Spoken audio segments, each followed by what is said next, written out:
So hey, what's up guys, we are back with a new video. This is Shivam. This is Neha. And you are watching Beat Blaster.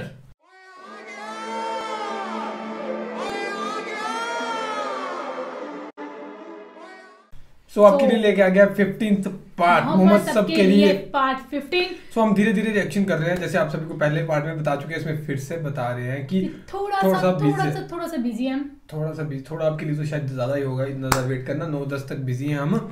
तो उसके बाद हम कोशिश करेंगे continue series करें, इसके बाद आपको सारी की सारी वीडियोस आ जाएंगी, डेली आ जाएंगे ना मोहम्मद सब के लिए डेली वीडियो हम डालेंगे. और दूसरी बात ये है कि उमर सीरीज भी हम स्टार्ट कर देंगे फिर, है ना. ये सोच रहे हैं कि ब्लॉक ना हो, बस यही है. और आपकी जो भी रिक्वेस्ट हैं, नोहा नाक्स, बहुत ज़्यादा रिक्वेस्ट आती हैं, वो हम करेंगे कंटिन्यू 9-10 के बाद जब हम फ्री हो जाएंगे सीरीज से ना. थोड़ा सा कॉम्प्रोमाइज कर लीजिए.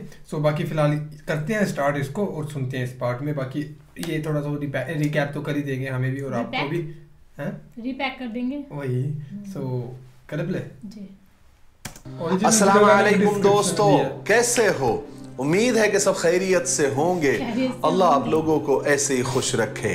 सरकार दो आलम सल्लल्लाहु अलैहि वसल्लम की पूरी जिंदगी पर बनने वाली वीडियो सीरीज जिसका नाम मोहम्मद सब के लिए है सल्लल्लाहु अलैहि वसल्लम, ये उसका 15वां हिस्सा यानी पार्ट 15 है. थोड़ा शॉर्टकट में हम रिकैप कर लेते हैं कि हमने 14वें हिस्से में यानी पार्ट 14 में क्या सुना.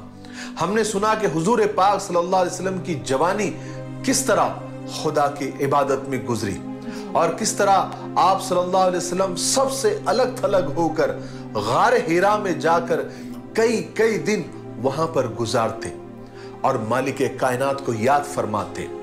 फिर हमने ये भी सुना कि आप सल्लल्लाहु अलैहि वसल्लम के 3 बेटे और 4 बेटियां हुई, लेकिन बेटे एक के बाद एक इस दुनिया से रुखसत हो गए और आपकी 3 बेटियों की शादी किससे हुई ये भी हमने सुना. और आपको कोई बेटा नहीं था तो आपने ज़ैद बिन हारिसा को अपना बेटा माना और सबके सामने उसका ऐलान भी फरमाया. फिर हमने सुना कि मक्का में कहत पड़ा तो सब परेशान हो गए. चचा अबू तालिब की गरीबी और मुफलिसी का ख्याल करते हुए आप सल्लल्लाहु अलैहि वसल्लम ने हजरत अली रजी अल्लाह तआला अन्हु को अपने पास बुलाया और फिर अपने साथ ही रखा.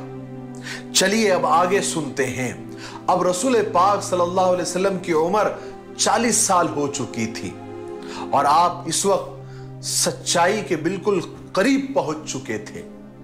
आपने बचपन और जवानी तो गुजार दी थी, लेकिन शुरू से ही आप खुदा की याद और उसकी इबादत में सारा वक्त गुजारते थे और इन इबादतों ने ही आपके रूह को नूर और रोशनी से जगमगा दिया था. आपके दिल को नूरानियत और पाकीज़गी से भर दिया था. वो सच्चाई और हकीकत आपको एक सच्चे ख्वाब की सूरत में नजर आई, यानी आपने एक सच्चा ख्वाब देखा जिसके बाद आप पर सारी हकीकत खुल गई. इस ख्वाब में आप पर यह बात भी खुल गई कि इस दुनिया की रौनकें, तफरीहात, इंजॉयमेंट और ये चमचमाती दुनिया सिर्फ एक धोखा है, इससे ज्यादा कुछ नहीं. यहां के ऐशो आराम टेम्पररी और मिट जाने वाले हैं. आपने समझ लिया कि आपकी कौम सीधे और सच्चे रास्ते से हटकर अंधेरों और बर्बादियों की तरफ जा रही है. आपने समझ लिया कि खुदा सिर्फ एक है और उसकी खुदाई में कोई शरीक और कोई पार्टनर नहीं है. वो इस दुनिया का पैदा करने वाला है. वो हर आदमी को उसके किए का बदला देता है. अगर कोई शख्स जर्रा बराबर भी अच्छाई या बुराई करेगा तो वो खुदा उसको उसका बदला देगा. ये सच्चा ख्वाब आपको बार बार नजर आता. आपके सामने वो तमाम चीजें और सच्चाइयां आती चली जाती जिनकी आप तलाश करते थे, जिनकी असलियत को आप समझना चाहते थे. अब हक और सच्चाई आपके नजरों के सामने आ गई और झूठ और धोखा भी आपके सामने आ गया. इस तरह आप सल्लल्लाहु अलैहि वसल्लम के दिल को जहां सुकून और इत्मीनान और नूर हासिल हो गया, वही आपका दिल खुदाए बुजुर्ग बरतर की कुदरत और बड़ाई से भी लरज उठा.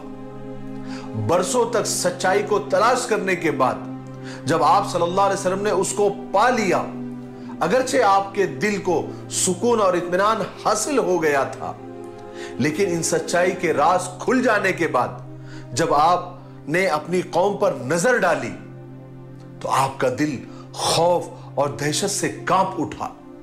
خدا تعالیٰ نے اپنے پیارے نبی پر فضل فرمایا، آپ کو اس راستے پر چلایا جس پر وہ لوگ چلتے تھے جو خدا کی رحمت، مہربانی اور کرم کے امیدوار ہوتے ہیں۔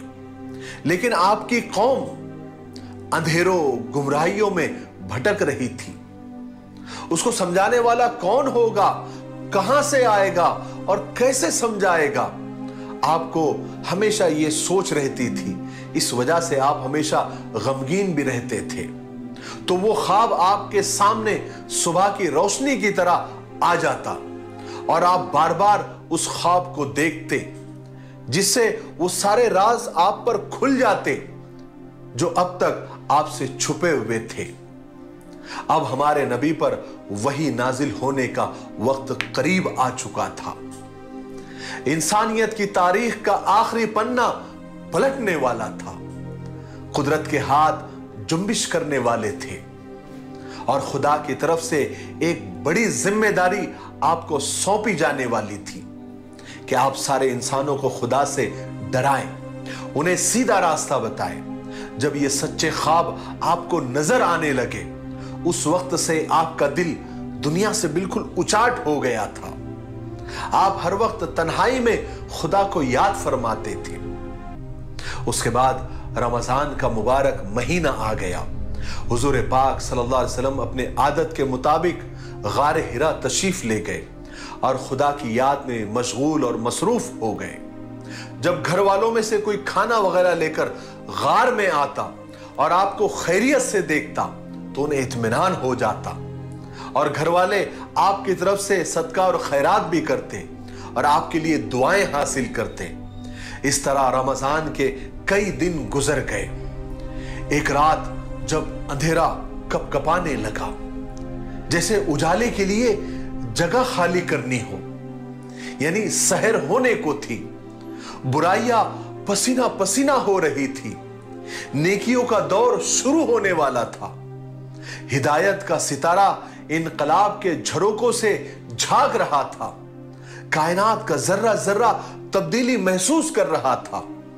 اس دن ایسا لگ رہا تھا جیسے حضور کسی کا بے چینی سے انتظار کر رہے ہو۔ بس انتظار کی گھڑیاں ختم ہونے کو ہے کہ اچانک غار حرا کے اندھیرے میں روشنی ہوئی اور ایک فرشتہ اچانک آپ کے سامنے آ گیا، اور وہ فرشتہ حضرت جبرائیل تھے۔ پھر حضرت جبرائیل علیہ السلام، جیسے انہوں نے فرشتے کا نام لیا میرے دماغ میں پہلے آ گیا کہ حضرت جبرائیل ہی ہوں گے۔ پھر نے آتے ہی کہا اقرا، پڑھیے۔ حضور پاک صلی اللہ علیہ وسلم ڈر رہے تھے، خوف زدہ تھے۔ آپ نے جواب دیا، آپ نے ریپلائی کیا، ما انا بقاری، میں پڑھنا نہیں جانتا۔ پھر آپ صلی اللہ علیہ وسلم نے محسوس کیا کہ حضرت جبرائیل نے، یعنی اس فرشتے نے آپ کو اپنے سینے سے لگا کر اتنی زور سے دبایا، اتنی زور سے بھیجا کہ آپ کا دم گھٹنے لگا۔ پھر اس فرشتے نے آپ کو چھوڑ دیا، پھر کہا اقرا، پڑھیے۔ پھر آپ نے وہی جواب دیا کہ ما انا بقاری، میں پڑھنا نہیں جانتا۔ پھر فرشتے نے دوبارہ اپنے سینے سے لگایا اور پہلے سے زیادہ زور سے دبایا اور بھیجا اور کہا کہ اقرا، پڑھیے۔ پھر آپ نے وہی جواب دیا کہ ما انا بقاری، میں پڑھنا نہیں جانتا۔ پھر فرشتے نے تیسری مرتبہ آپ کو سینے سے لگا کر بھیجا اور پھر چھوڑ کر کہا کہ اقرا، اقرا بسم ربک الذی خلق، خلق الانسان من علق، اقرا وربک الاکرم الذی علم بالقلم، علم الانسان ما لم يعلم، جس کا ترجمہ ہے کہ اپنے رب کے نام سے پڑھیے جس نے سب کو پیدا کیا اور انسان کو خون کے لوتھڑے سے پیدا کیا، اور پڑھیے آپ کا رب سب سے بڑا کرم کرنے والا ہے جس نے قلم سے سکھایا انسان کو جو وہ نہیں جانتا تھا۔ فرشتے نے جو آیتیں پڑھی، رسول پاک صلی اللہ علیہ وسلم نے انہیں فوراً دہرایا۔ یہ الفاظ آپ صلی اللہ علیہ وسلم کے دل پر گویا چھپ گئے۔ तारीख लिखने वाले लिखते हैं कि अगर ये आयतें, ये पयाम किसी पहाड़ पर नाजिल होता तो पहाड़ भी यकीनन रेजा रेजा हो जाता। ये तो मोहम्मद रसूलुल्लाह की जात मुकद्दस थी, उनका पुरवकार और ताकतवर दिल था जिसने इसका बोझ उठा लिया। और हजरत जिब्राइल थे, खुदा का कलाम था, खुदा की तजल्लियां थी, मोहम्मद अरबी थे और गार हिरा थे। हम तो बस इतना कह सकते हैं कि जो हमारे दिल पर नहीं गुजरी, हमने अपनी आंखों से नहीं देखा, उसकी तशरीह, उसकी तफसील, उसकी डिटेल हम कैसे बता सकते हैं? वही नाजिल होने की कैफियत अल्फाज में कैसे बयां हो सकते हैं? यही वो मकाम है जहां अल्फाज का भी दम निकल जाता है, ज़बानें गुम हो जाती है, कलम कांप जाता है।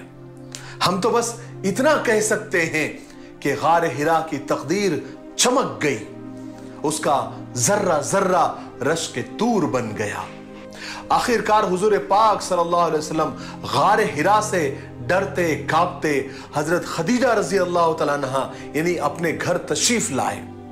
जब आप गार हिरा गए थे तो मोहम्मद बिन अब्दुल्ला थे, और जब लौटे तो मोहम्मद रसूलुल्लाह थे।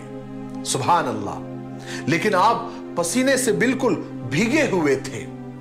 आपने घर आते ही हजरत खदीजा से फरमाया, ज़म्मिलूनी ज़म्मिलूनी, मुझे चादर उड़ाओ, मुझे चादर उड़ाओ। हजरत खदीजा रज़ी अल्लाह तआला अन्हा ने बड़े प्यार और मोहब्बत से आपको चादर उड़ाई।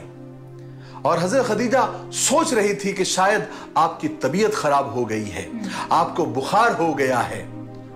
लेकिन कुछ देर के बाद जब आपकी तबीयत में कुछ हल्कापन महसूस हुआ, तबीयत थोड़ी हल्की हुई और आपकी घबराहट, आपकी कपकपी कम हुई, तब हजरत खदीजा रज़ी अल्लाह तआला ने पूछा, आप कहां थे और आपके साथ क्या हुआ?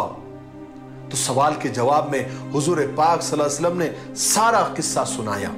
जो कुछ देखा, जो कुछ गुजरा, जो कुछ सुना, सब आपने तफसील से अपनी चहीती बीवी हजरत खदीजा के सामने पेश कर दिया और फरमाया, खदीजा मुझे तो जान का खतरा हो गया था।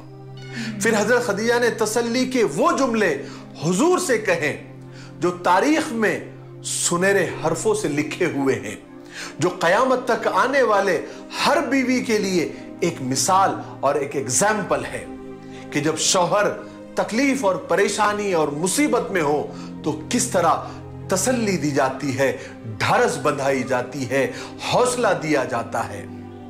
और ये बीवी, एक बीवी ये काम बहुत अच्छे तरीके से कर सकती है। हजरत खदीजा ने फरमाया, घबराए नहीं, ये तो खुशखबरी है मोहम्मद। खुदा की कसम, जिसके हाथ में खदीजा की जान है, मुझे यकीन है आप इस उम्मत के नबी हैं। खुदा की कसम, वो कभी आपको जाया नहीं करेगा, क्योंकि आप इंसाफ करते हैं, रिश्तेदारों के हुकूक अदा करते हैं, आप हमेशा सच्ची बात कहते हैं, अमानतें अदा करते हैं, मुसीबत के मारों की मदद करते हैं, मेहमानों की इज्जत करते हैं, उनकी खातिर तवाज़ो करते हैं, नेक अच्छे और भले काम करते हैं। वो कैसे खुदा आपको जाया करेगा? हजरत खदीजा की ये तसल्ली भरे जुमले सुनकर आपको बहुत सुकून और खुशी महसूस हुई, आप मुतमईन हो गए। आपने हजरत खदीजा के इन तसल्ली और दिलासों की बातों पर उनका शुक्रिया भी अदा किया। उसके बाद आप आंखें बंद कर लेट गए। यूं तो हजरत खदीजा आप सल्लल्लाहु अलैहि वसल्लम को तसल्ली दे चुकी थी, मगर फिर भी उन्हें इस बात का ख्याल और डर लगा रहता था जो आपके साथ गार हिरा में और जिब्रील अलैहिस्सलाम के ताल्लुक से जो बात हुजूर ने बताई थी। इस वास्ते हजरत खदीजा ने सोचा कि ये बात अपने चचाजाद भाई वर्का बिन नौफल से पूछनी चाहिए कि आखिर ये क्या मामला है, क्या माजरा है, आगे क्या होने वाला है। क्योंकि वर्का बिन नौफल के बारे में मशहूर था कि वो कई मजहबों के बारे में बहुत खूब जानते हैं। आज के लिए इतना काफी है, अब हम यहीं पर रुकते हैं। नेक्स्ट की जो पार्ट है ना, वो सुनने का बहुत ज्यादा एक्साइटमेंट हो रही है। नेक्स्ट के पार्ट में क्या होगा, क्या होगा, क्या होगा। जैसे जैसे स्टोरी बढ़ती जा रही है ना, इंटरेस्ट भी बढ़ता जा रहा है ना। सो आज का किस्सा था, हम सभी ने सुना ना हज़रत जिब्राइल वाला। सो देखते हैं कि अब आगे क्या है। वैसे हज़रत जिब्राइल पे हम वीडियो लेके आएंगे, है ना। बनाई भी है एक हमने फैक्ट्स अबाउट हज़रत जिब्राइल के बारे में बनाया। हां जिब्राइल किसके बारे में नहीं। सो वो जिसने नहीं देखी वो आप नेहा राणा वाले चैनल पे देख सकते हो। तो बाकी एक ये सीरीज बहुत कमाल की और बहुत लोग पसंद भी कर रहे हैं। जैसे एक वीडियो में कहा नहीं था कि हम यार लोग बहुत कम रिस्पॉन्स दे रहे हैं, तो कईयों के कमेंट आए नीचे कि हम देखेंगे जो भी होएगी जैसे भी होगी। तो बहुत अच्छा लगता है यार आपके कमेंट्स पढ़ के, इतना ज़्यादा आप प्यार करते हो। बाकी फिलहाल नेक्स्ट पार्ट का वेट करते हैं, सभी इकट्ठे देखेंगे और जो भी है नोहे वगैरह नात वगैरह हम लेके आएंगे, टेंशन मत लो। बस ये रिक्वेस्ट है अपनी जारी रखो, हम रिएक्शन करते रहेंगे। तो बाकी फिलहाल इस वीडियो में इतना था गाइस। अभी हालांकि नोहे इसमें भी लिखे हैं मैंने, जैसे कि मैंने पहले नहीं आगे चैनल पे बता चुका हूँ ये वाला पेज, तो इसमें भी नोहे बहुत ज़्यादा लिखे हुए हैं, नात भी लिखे हुए, जो भी रिक्वेस्ट आई है अपने हुसैन या हुसैन वाली, फिर एक बार रोना ज़ैनब, ये ज़्यादा है। सो बाकी फिलहाल इस वीडियो में इतना था guys. Thank you so much for watching the video. मिलते हैं नेक्स्ट वीडियो। बाय।